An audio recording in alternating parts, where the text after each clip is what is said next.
querida invitada está con nosotros. Un placer tenerla nuevamente aquí, doña Rosario Espinal. Bienvenida a Buenos Días, RD. Buenos días. Buenos días, doña Rosario. Yo le decía fuera de cámara que usted debe sentirse altamente satisfecha porque los pronósticos que usted comenzó a hacer desde la división del PLD prácticamente acertaron en un 97, 98%, y todo ocurrió tal cual usted lo había venido analizando. El tema de la división, doña Rosario, se sabe que históricamente en ningún partido dividido ha ganado, y quizás Danilo Medina obtuvo en su segundo mandato un 62%, el mandatario que más ha sacado en unas elecciones, y esta fue una reelección precisamente. El pueblo lo apoyó en ese gobierno social que había hecho en su primera gestión. ¿Qué pasó quizás en el último año y medio de gestión de Danilo Medina para que el pueblo le quitara ese casi 800,000 votos más que votaron por Danilo aquella vez, y que es un 17% más de lo que ahora votó por Luis, sumándole al 35% que él había sacado en las elecciones pasadas? ¿Qué pasó para que la clase media y media alta no votara por Danilo Medina? Y hasta los mismos pobres también. Yo pienso que el PLD estaba destinado a perder, aún no se hubiese dividido. Claro, estos son planteamientos que no pueden probarse, claro, en cierta medida, porque no es que hay una prueba, pero quizás tenemos una prueba. Si le suman los votos del PLD a los votos de Leonel, no alcanza para haber ganado. Entonces, esa sería una prueba, digamos, de que aún estuviesen juntos, era difícil ganar. ¿Por qué era difícil ganar? Porque el problema del PLD fue un abandono de la clase media. Ahí es donde está el eje para entender. Los empresarios fueron articulando un proyecto, también un partido con muchos años en el poder, siempre preocupa a los sectores de poder. Y por otro lado, la clase media ofreció la parte de masas, digamos, de votantes que se necesita para tú cambiar de un partido a otro que llegue al gobierno. Entonces yo creo que aún el PLD no se hubiese dividido, estaba destinado a perder estas elecciones, porque el factor, digamos, sociopolítico que se gesta a partir del 2017, con el escándalo de Brecht y la Marcha Verde, fue aglutinando a la clase media urbana y el sentimiento de que el PLD era un partido que ya era muy corrupto, que sus funcionarios eran corruptos, y se articuló una narrativa en torno al rechazo a la corrupción. Y esa clase media, cómodamente establecida después de 15 años de crecimiento económico, pues buscaba crecimiento económico en los gobiernos del PLD. Bueno, es que la base electoral de apoyo del PLD durante todos esos años en que el PLD ganó elecciones a partir del 2004 fue precisamente de clase media. O sea, el fuerte electoral del PLD estaba en el Gran Santo Domingo. En el Gran Santo Domingo, donde el PLD hizo una inmensa inversión después que volvieron en el 2004, 2008, o sea, todos esos años, el PLD hace una inmensa inversión y su base de apoyo era el Gran Santo Domingo, el de apoyo electoral era el Gran Santo Domingo. Ese es el sector que se le vira en contra, porque sintiéndose ya que estaba estabilizada económicamente, comienza a mirar otros problemas. Esa clase media se emancipó, generó una capacidad de razonamiento. Genera otras demandas, genera otras expectativas. Y ahí es donde viene el problema, digamos, del PLD. Entonces yo pienso que aunque se hubiesen quedado unidos, le hubiese dado trabajo. Claro, La división genera otros problemas, el leonelismo fue un feroz opositor del PLD, y todo eso hay que tenerlo en cuenta para analizar la magnitud de la derrota. Es cierto, pero yo creo que hubiera perdido como quiera. Por otro lado, en términos numéricos, hay que mirar lo siguiente. La abstención fue de un 45% en estas elecciones, nunca visto en la historia política dominicana a nivel presidencial. Pese a toda la gente que se vio en la calle, yo pensaba que no iba a ser tanta. Mucha gente no fue a votar. Entonces, ¿quién no fue a votar? Bueno, el punto está en que el PLD perdió 1.300.000 votos entre 2016 y 2020. El PRM ganó 500.000 de votos. Entonces, la gente que no fue a votar, mucha de esta gente fueron votantes que en el 2016 votaron por el PLD. Claro. Queda la incógnita, ¿por qué no fueron a votar? No se identificaban con ninguna de las causas. No sé, exactamente. Lo mínimo que podemos decir es que no se motivaron por ninguna de las opciones que había, ni repetir por el PLD, ni apostar por una de las opciones, ni por el PRM, ni por Leonel, ni por un partido minoritario. Simplemente no se motivaron a ir a votar. Ahora, una posibilidad es porque no les gustaba ninguno. Otra posibilidad es porque dijeron, bueno, quizás iban a votar por el PLD y dijeron, pero ya se sabe que va a ganar el PRM. Exacto. Por las encuestas, no se motiva. O la pandemia. Como aquí se habló tanto de doble vuelta, que la gente diría, bueno, ¿y para qué me voy a exponer ahora a ir a votar si como quiera va a haber otra elección en 3 semanas? No es posible saber cuál de esas es, porque para poder saberlo había que hacer una encuesta, preguntarle a la gente, a los que no votaron, y no hay, ni nadie va a hacer ese estudio. Eso es un estudio costoso. Claro. Entonces, no hay forma de responderla totalmente. Pero yo pienso que en estas elecciones, por distintas razones, el PLD iba a perder, aún no se hubiese dividido. No influye aparte del tema de la corrupción, que como usted dice, se gestó todo un movimiento en contra de la corrupción, el caso Odebrecht, todo eso influye. Estuvo muy cerca ahí el tema de febrero, que todavía se sentía un poco, que dio su resultado a favor del PRM en marzo. El tema de que dentro del PLD esos conflictos internos, el hecho de que Danilo Medina no se haya mantenido al margen, quizás también cuando las primarias, un candidato que Danilo Medina trajo después, no entre los 6 que ya habían, y un candidato que no debatía. Son muchos factores, quizás, doña Rosario, que al final llevaron al PLD a donde está.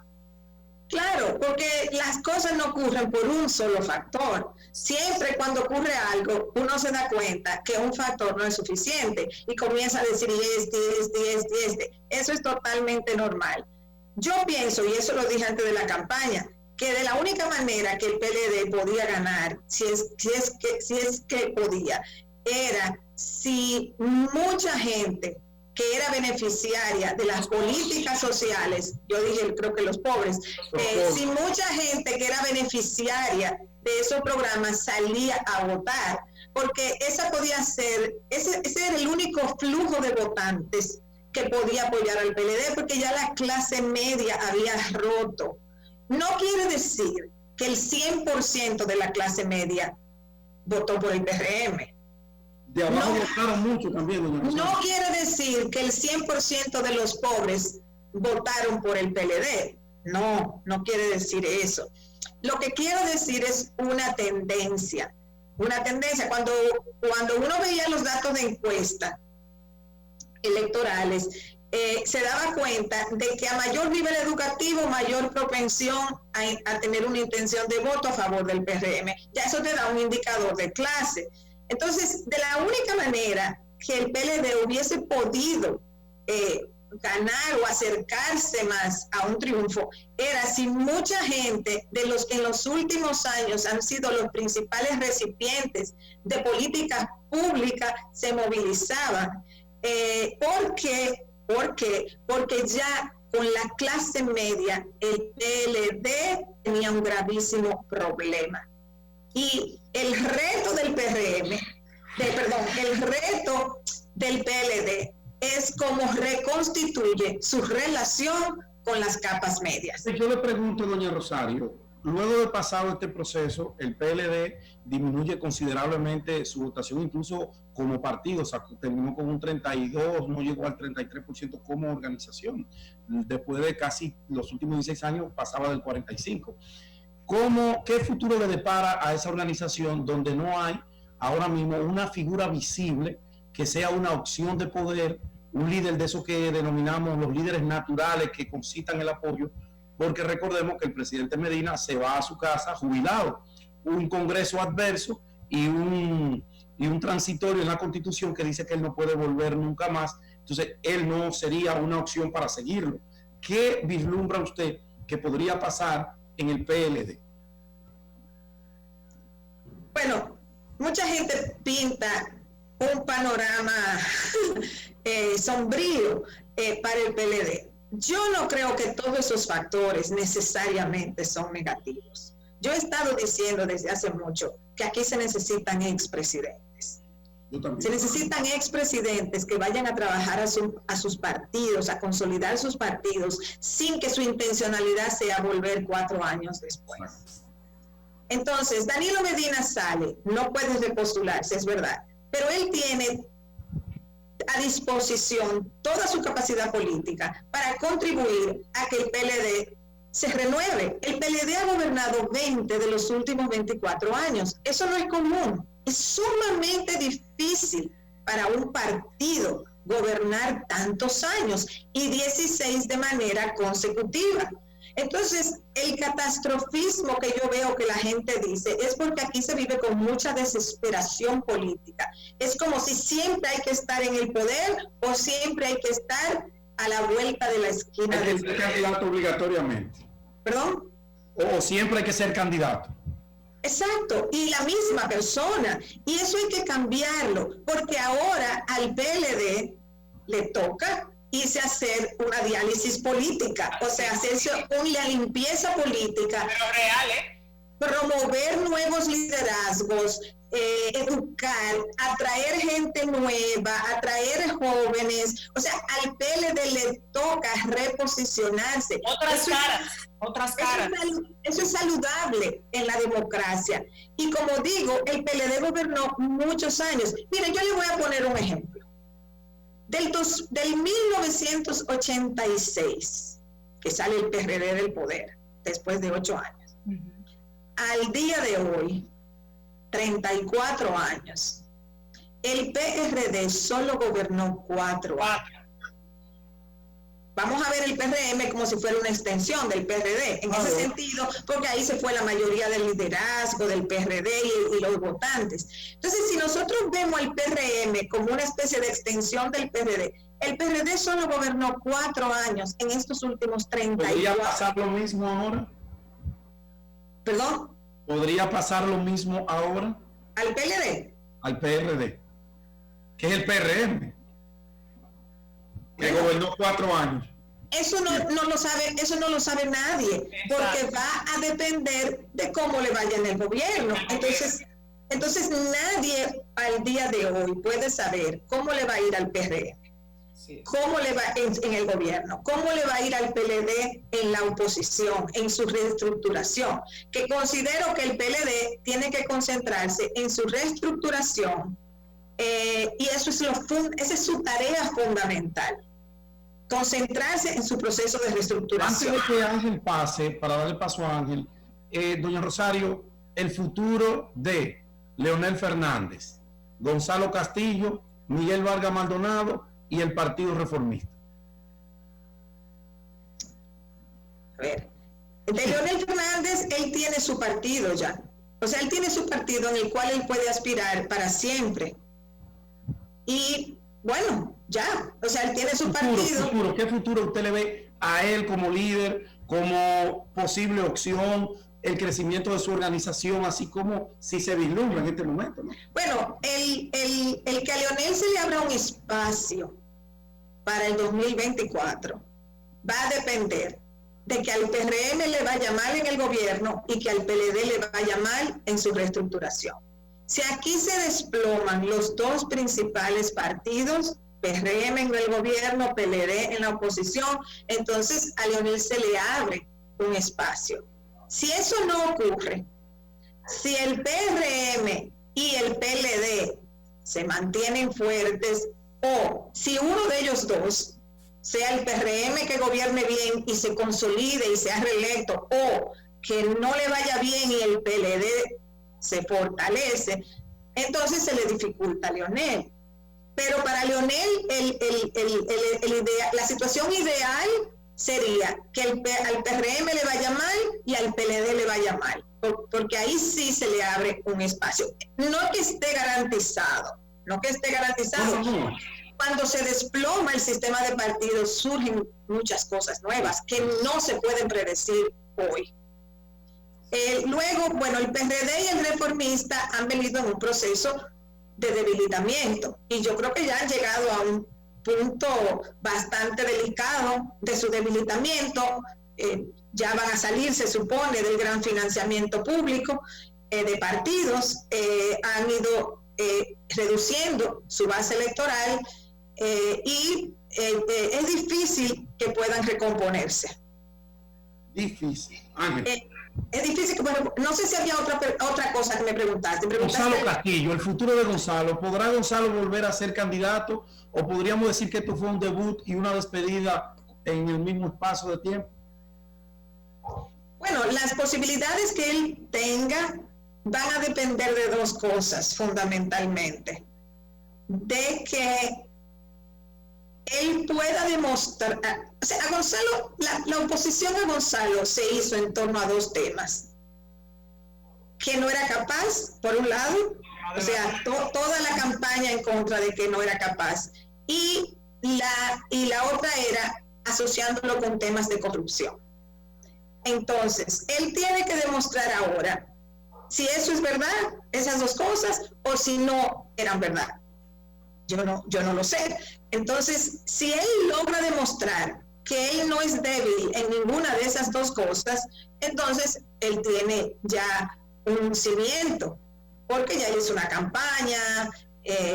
Lo apareció 1.600.000 personas. O sea, por ejemplo, piensen, Luis Abinader hace 4 años sacó 34.9% de los votos y ahora ganó las elecciones. Entonces, la política da muchos giros. Entonces, el desafío que tiene Gonzalo Castillo... Oye, en ese entonces le decían la Tayota, Luis. Sí es. Pero no había estado nunca en el Estado. Ah, no había sido corrupto. No había estado en el Estado, eso lo está diciendo usted, señora Costa. No había estado en el Estado, era quizás lo nuevo, y es un candidato que debatía. Y eso pesa, todo eso pesa. Rosario, yo que soy muy poco dado a estudiar mucho, cuando analizo la historia dominicana política, aquí se ha materializado siempre una historia de bipartidismo. Circunstancialmente, desde el principio de nuestra historia, los bolos y los rabuses, los rojos y los azules, después Unión Cívica y el PRD, la otra vaina, después el Partido Reformista y el PRD, en una circunstancia muy puntual, cuando se divide el PRD, con el PRI, la cuestión, se desploma el PRD, surge una tercera fuerza, surge el PLD con fuerza y se coloca en el 90 en una posición de tercera fuerza política, y ahora de nuevo en la primería de Joaquín Balaguer en el 2000 se materializa como que había una tercera fuerza, pero la historia dice de un bipartidismo. ¿Quién está a la puerta de desaparecer?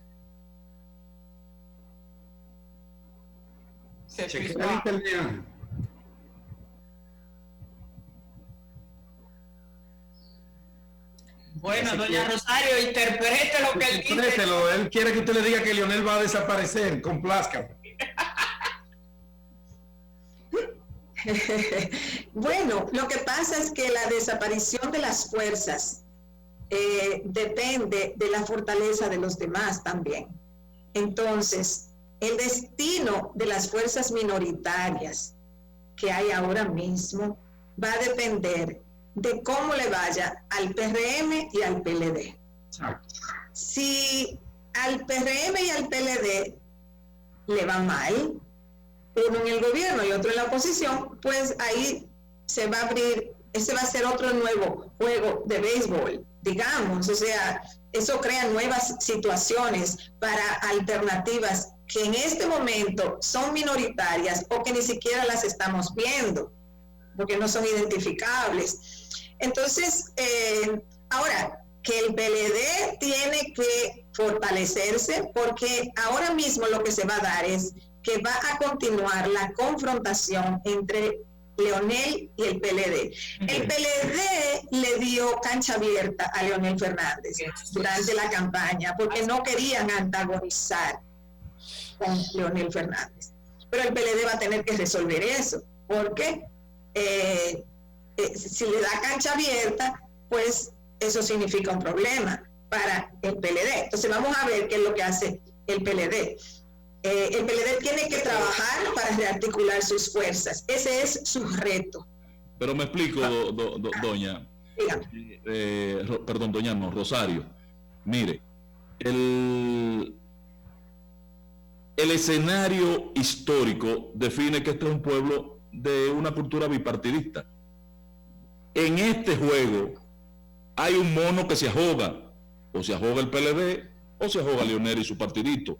Entonces, ¿cuál es la perspectiva que usted ve? Que no le copié porque se me fue la luz, el internet, una cuestión de... No fue el internet, la luz estaba. Ah, bueno.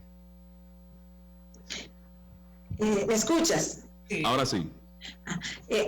Sí, mira, en este momento nadie tiene la respuesta a esa pregunta, porque la respuesta va a depender de lo que hagan esas fuerzas. Miren lo siguiente. Sí, pero hay un punto de partida, Rosario. Hay un punto de partida. Leonel, de 20 y pico diputados, terminó con 3, con 7 senadores y ahora tiene 1. No, mira, la fuerza del pueblo y Leonel, y lo que aglutina a Leonel, es una fuerza electoral minoritaria comparada con el PLD. Eso está evidenciado en los resultados electorales. Claro. No hay que buscar otras explicaciones. Los resultados electorales así lo indican. Ahora bien, lo que ocurra hacia adelante va a depender de lo que haga el PLD para fortalecerse, porque lo que no haga el PLD para fortalecerse podría ir en beneficio de Leonel Fernández. Porque de allí es que él se va a fortalecer, esa es su cantera. Exacto. O sea, la estrategia de Leonel ahora es muy clara, como lo fue durante la campaña. Él necesita socavar lo más posible la base electoral del PLD para nutrirse de votantes, porque ahora mismo lo que hay es lo siguiente en la sociedad dominicana: hay PLDistas y hay anti-PLDistas. Exacto. Y yo dije que las elecciones eran básicamente un referendo. Eso no quiere decir que no hay PRMistas o que no hay reformistas. Claro que hay. Lo que quiero decir, un poco en términos simbólicos, es que la matriz que articula la política dominicana en este momento es PLDismo y anti-PLDismo. Esa es la matriz principal. Entonces, ¿en alguna ocasión, Rosario, le ha pasado a usted por la mente que entre Luis y Danilo hubo alguna concertación? No creo que hubo concertación. No creo. Lo que sí pienso es que fueron articulándose diferentes sectores en busca de una alternancia. Ahí sí. Eso sí yo pienso que se dio. O sea, ya sectores de poder buscaban una alternancia. Salido Danilo Medina, porque nos queda unos segunditos nada más, Rosario. saliendo Danilo Medina del poder, saliendo ya, terminando, octubre podría ser él la mejor carta para asumir la presidencia del PLD? ¿Cuál octubre? Octubre de este año, el Congreso. Elector del PLD. Ya. Mira, Septiembre, pues, octubre ya está convocado. Sí. Debería ser. Yo no sé lo que Danilo va a decidir. O sea, si él quiere ser el presidente No, del le pregunto PLD. ¿qué le convendría al PLD, a los fines del PLD?